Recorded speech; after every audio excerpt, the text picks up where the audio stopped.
I've been here since kindergarten. My dad was in the Air Force, and we lived out at the base, and I've spent all my life here. And out of high school, I worked up at Elk Falls and Campbell River, and also worked at Western Mines. I went on, became a lawyer, but we won't hold that against you, no. Mike. But out of high school, you know, just going to Elk Falls and going back there, because it's shut down, and it might be shut down for good. It's our biggest employer in the riding. It was the best job a kid could get out of high school. And the scary thing now is that it's shut down, and maybe shut down for good.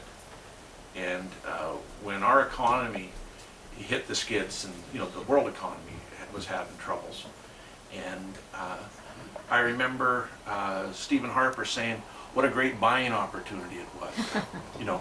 But these guys at Elk Falls, it wasn't a buying opportunity for them. They just want to pay their mortgages and feed their families, retire with dignity, and, you know, get their kids educated. It just shows you the disconnect on jobs, that jobs just aren't, you know, statistics or something you throw into your pamphlet. There's something that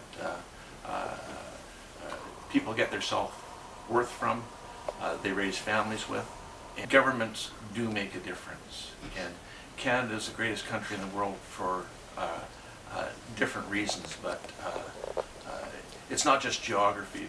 You know, Canada has become the greatest country in the world because of decisions we've made. And in large measure, those decisions have been made by the Liberal Party of Canada, and they have made Canada the best country in the world. And the danger that we face going into an election is that these decisions can be undone. And more frighteningly, Stephen Harper wants to undo a good measure of it. What's right or wrong doesn't change depending on whether you're in opposition or whether you're in government. What's right or wrong stays the same, and you've got to be aware of that. You know, decisions that governments make, they make the country great or not. And in Canada, you know, we've got individual freedoms, and we thrive, and you know, people do well on their own, but I think we also recognize that we have a responsibility to other people, and that we have a responsibility to work together. You know, the decisions that Canada's made that made it great, you know, they include things like an economy that has a little bit of involvement by government. You know, you see that in our regulation of our banking system. You know, there's common sense regulation in health and transportation and these sorts of things. You know, the government's not the enemy of a good economy, and you need some sort of government involvement, whether it's regulating our banks or transportation or health. Stephen Harper 10 years ago said he wanted to deregulate our banks and let them be bought up by American banks. And you saw what a disaster that's been.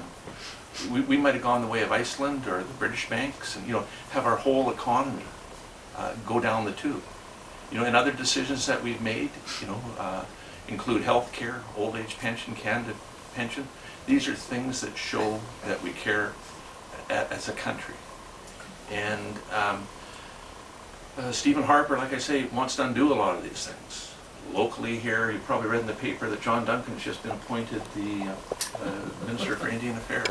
And I congratulate him on it, that's great. But what the Conservatives did is they repudiated the Kelowna Accord.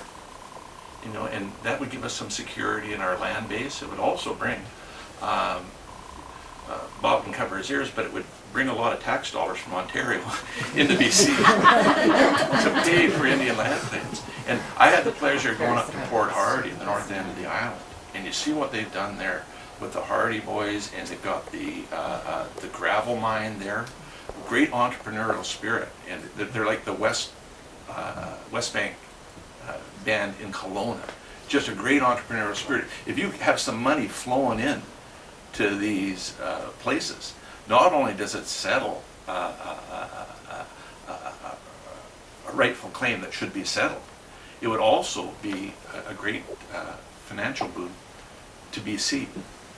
And on First Nations again, the United Nations passed a resolution, you know, declaring rights for Indigenous people. There's about 160 nations voted on it. 4 voted against. George Bush had the United States vote against it, and sadly 3 other countries voted with them. And to our shame, Canada was one of them.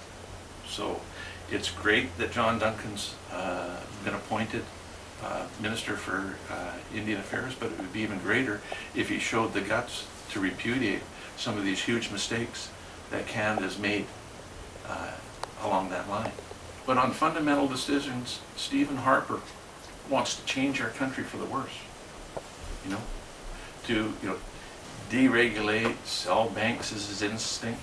And then, so I'll move on into introducing Bob Rae, and I was telling them that somebody phoned me and said, you got to introduce Bob Rae, and I said, okay, I'll do that. And then I went on the internet, I looked at all the stuff he's done, and I said, oh crap.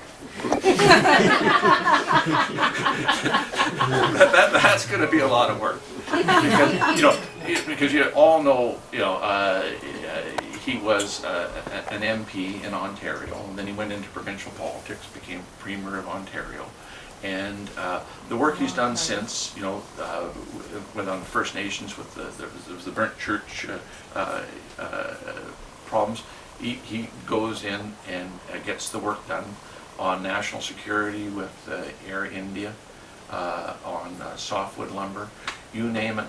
When there's a problem, he steps up to the plate. And I am proud that the Federal Liberal Party of Canada has Bob Rae in it. It's also an incredible tribute to the Federal Liberal Party of Canada. I'm not sure, maybe I'm saying the wrong thing, because I don't know how well you and Keith Martin get along. Excellent. But, that's the sort of party we have. Keith Martin, Bob Rae, good people of goodwill with common sense, doing the right thing for Canada. And it's my pleasure to introduce Mr. Bob Rae.